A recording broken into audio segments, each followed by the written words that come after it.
go back to item 14A, which. Okay.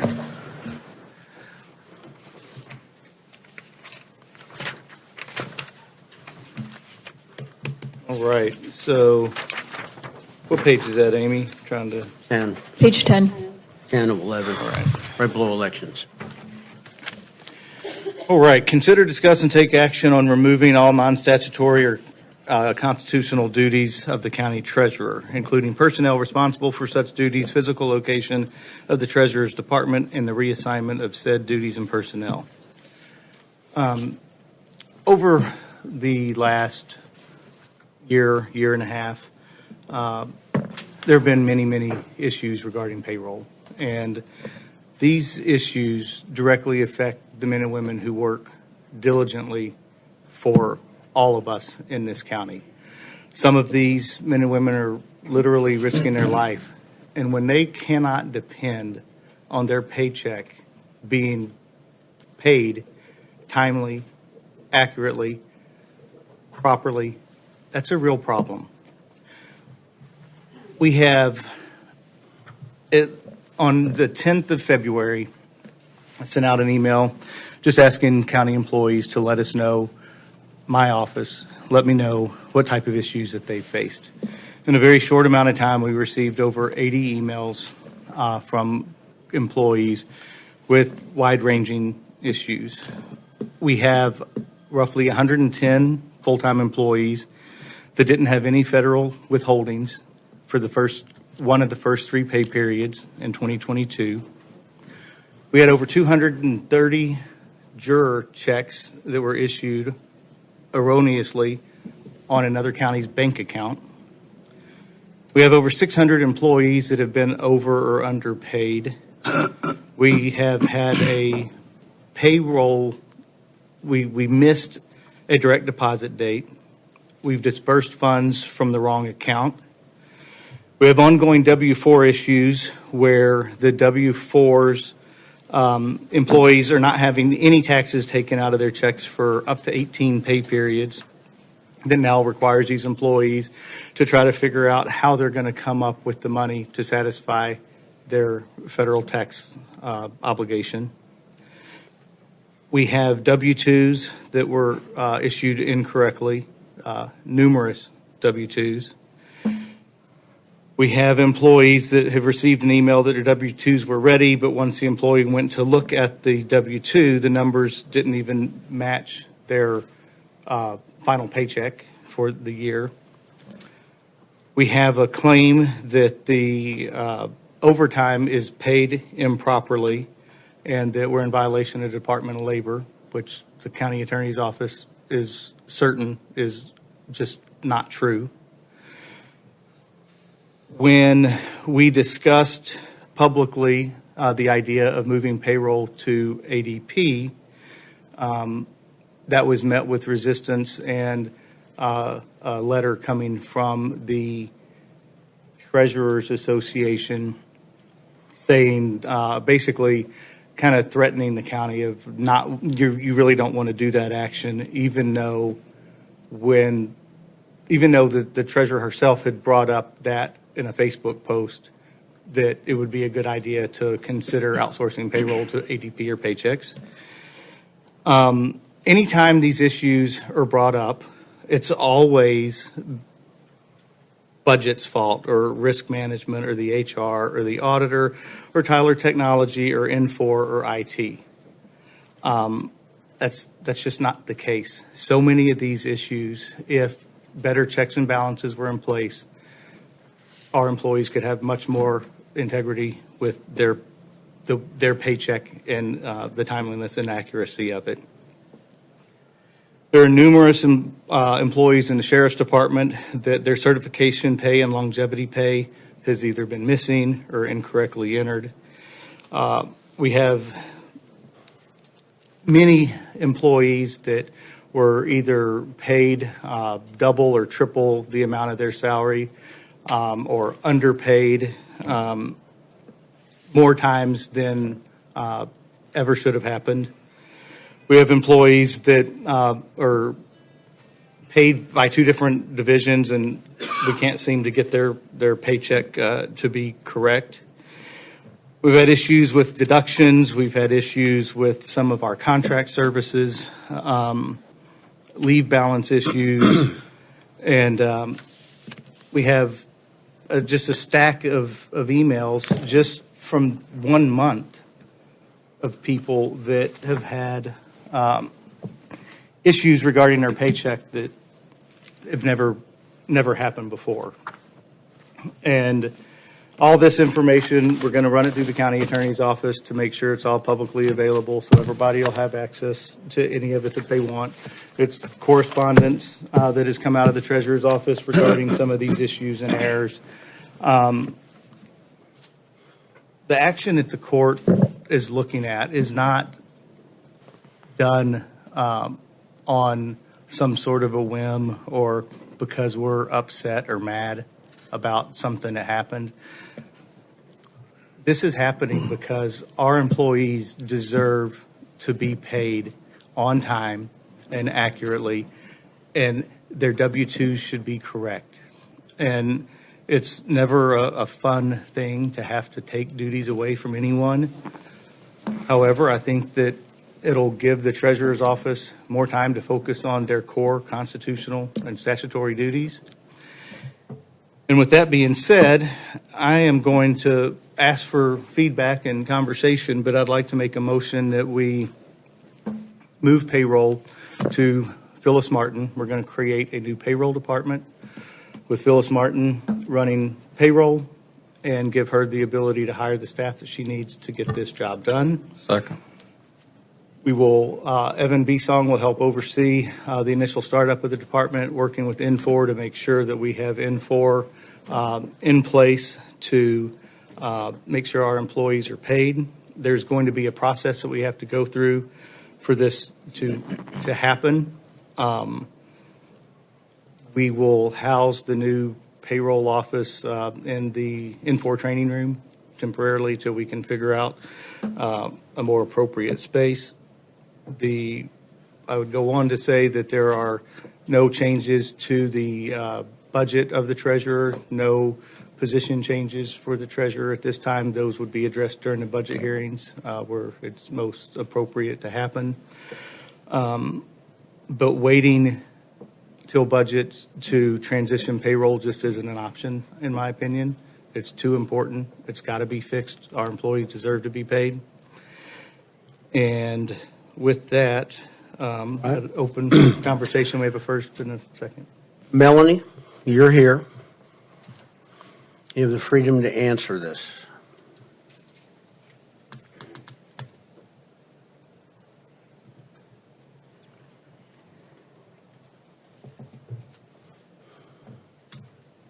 Proceed.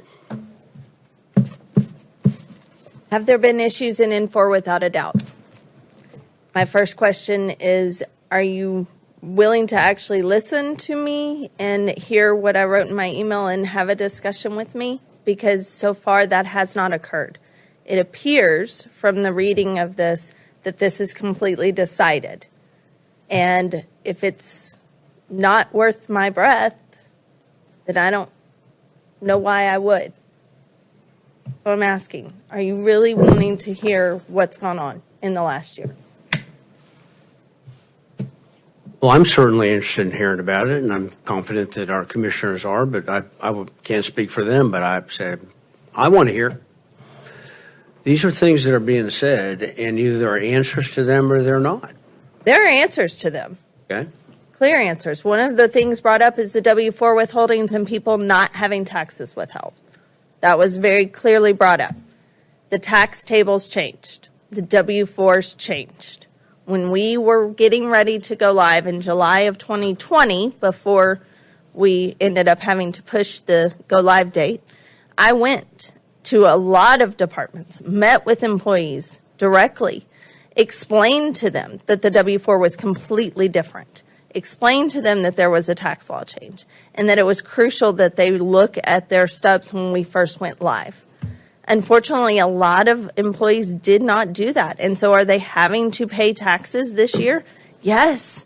And it hurts my heart for them. but they got that money all throughout the year with less federal income tax withheld from their check per the tax law changes. That is the most common complaint I've heard. I haven't seen the emails that Commissioner Nowak has. So as to any other issues that have been brought to his attention, I cannot specifically say because I haven't seen them. I can tell you that that is the most common complaint we've had since the year started. Before that, have there been issues? Yes. In July, on the 30th, as you all well know, we had a longevity insert issue that affected over 600 employees. The information that was coming from GHR to the payroll system through S3, brought in by a process and a form that's called the LT 101 was what we were using. Our project manager had told us that's the same process that the LT 111 was, that was on our scripts to use. Because the LT 111 didn't work, we needed to be using the LT 101. So we did. We found out on July 30th, when the certain longevity wasn't there, the answer to several questions we had had over the previous 5 months since go live, why pay rates were randomly changing. Pay rates were randomly changing because the LT 101 is not the same as the LT 111, despite what she had said. The LT 101 overrides their entire record. And so it overrode all of their pay rates. So those employees, 600 plus employees, got their base rate that check and did not get their longevity insert. We rectified that problem. We had to get in-force support involved to fix the LT 111. We have been running the LT 111 since then and have not had this problem occur again. As you heard from people today, implementation has problems, and until you encounter them, there's no way to necessarily know and fix them. The Tyler jury issue was 161 checks that went out the door. There were 200 that had been printed out of the system, but there were voids and that had happened in jury checks that weren't actually supposed to be printed at that time. The problems with implementation with Tyler. As the documentation that I provided to you via email Sunday night, Tyler Jury Management accepted full fault for this. They uploaded a template of a check without telling us for Tarrant County after we had already signed off on everything. Had they informed us that they did this, we would have scrutinized that check. But they didn't tell us they were doing that. We had no knowledge of that. As soon as we found out, we quickly worked with Tyler to fix the Tyler jury problem. 59 of the 161 checks were deposited. 59. The others had their replacement checks and never deposited one of the fraudulent checks or one of the improper checks that was on Tarrant's bank account. The return check fees, there were only 21 of the 59 that even got return check fees, and Tyler covered all those costs. Our residents were made 100% whole from that situation because it was Tyler's error, and Tyler made sure they were made whole. Other issues that you want to discuss? The W-2 corrections? Yes, there were W-2 corrections, and they were issued as quickly as we could. My office owns full responsibility for the Box 12 Code DD not being set up correctly. I have owned that. I will continue to own that. That is an informational box, and as you heard one of the speakers say, that is the most common box to have issues. I don't remember the exact numbers that they said, but we fixed that and we got W-2Cs out immediately. Again, not something we would encounter until we experience a full year in payroll. As for the other W-2 issues, I addressed those in your email. We had 95 employees that their wages in Box 1 were wrong. One of the other most common questions we've had since W-2s came out, and I think we have it every single year, even before N4, my W-2 looks wrong because my Box 1 wages don't match my gross wages. Unfortunately, that is an employee not understanding the tax form. Box 1 wages are not supposed to match your gross wages. They're your gross wages minus your pre-tax deductions. One of the most common examples, I have someone call me and say, this looks like my base rate doesn't include any of my overtime, because that doesn't factor in the pre-tax. We have taken to doing something else that you all want to pass it around and see, but on people that have complained, we have gone check by check on a spreadsheet showing their pre-tax deductions and how their W-2 is correct. Were 95 wrong? Yes. 95 out of 3,134 W-2s issued for the first time out of this system were wrong. And that was because the wages from the first 3 checks that were done in legacy system were uploaded into the new system. And for some reason that no one has been able to explain, and I've asked numerous times, they did not go into box 1. If there was federal income tax associated with those wages, it went into the box 2 for federal income tax on the W-2. If those wages all were subject to Social Security and Medicare, they were in box 3 and 4. But why they were in box 1 and 4 has not been able to explain to me. We had Zoom calls. We tried to figure this out with support. I don't have an answer, but I have the solution. We don't have 3 checks out of legacy in 2022. That is an issue that will never occur again. Those are the issues that I'm aware of. Any beyond that, I would love to discuss. The multiple pay that Judge Bays talked about was the very first check in the system. And yes, Richard and Patricia and I were up at the office until 4 o'clock in the morning trying to get that payroll done. And then back at 6 or 7 in the morning, N4 had issues. We brought in time on those employees in triplicate. It happened on the first check. It has not happened again. We had someone else that it occurred on not too long ago that they were going to get double pay, and we were able to void and reissue it before payroll even went out. As for missing a direct deposit, we have not missed any direct deposits since we went live in N4. We did miss a direct deposit when I first started, as Woodforest admitted their fault on. I will happily work with anyone to address any issues that you have, any issues that have been brought to you. But to place an item on the agenda to remove the duties from my office without having a discussion with me, without seeing if I can fix those issues, I don't think is the way that you should handle this. And I encourage you to, let's use this to better communicate, to have the discussions we need to have, to work together the way we should. Not to just take away duties without seeing that it is an implementation. It's a year, and yes, there have been bugs, but give me a chance to fix them and to do right by the taxpayers and to continue to do right by the employees as I have done.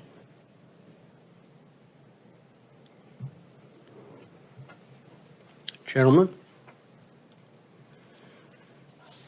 Thank you. Comments, questions? All right.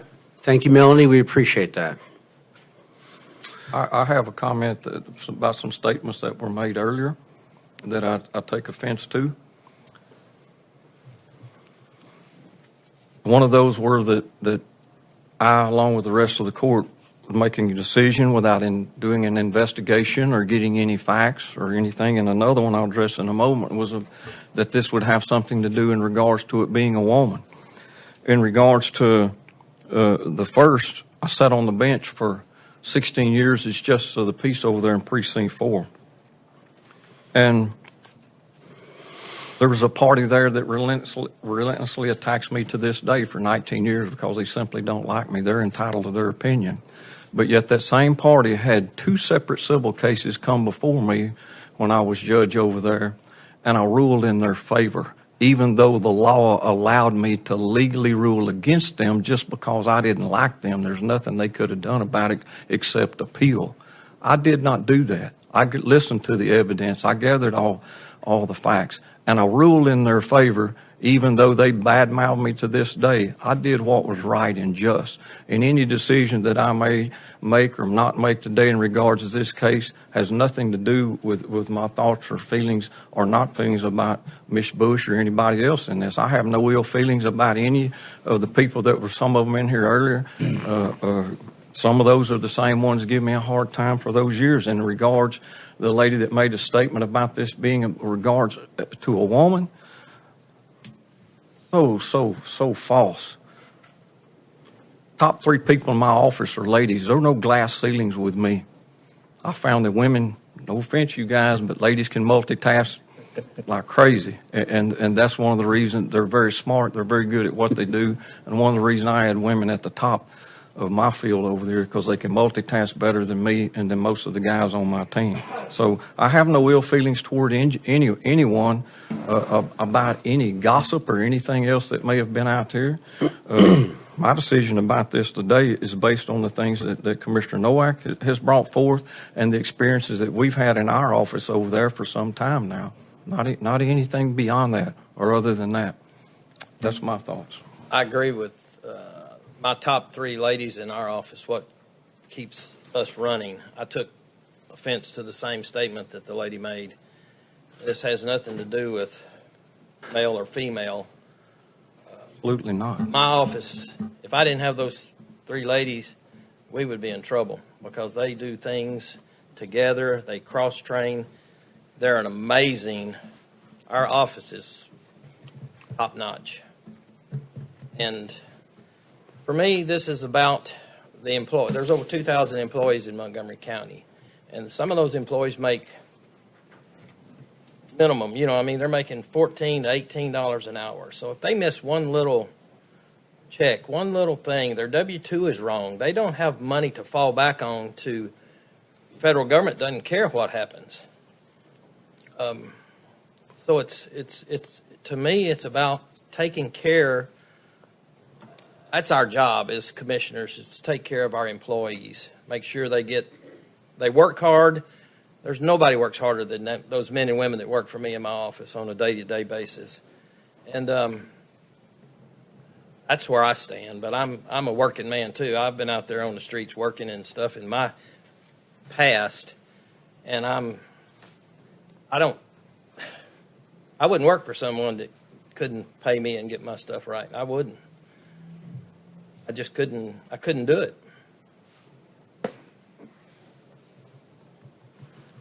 Any more discussion? There's not one person in here that likes to get a bad check, something that's not written right, has not taken out the right taxes, or a W-2 that doesn't match. We all agree with that. And there's no question that over a period of time there's been issues. I would take one, we have discussed some of these things, Melanie. You and I have, I know. Yeah.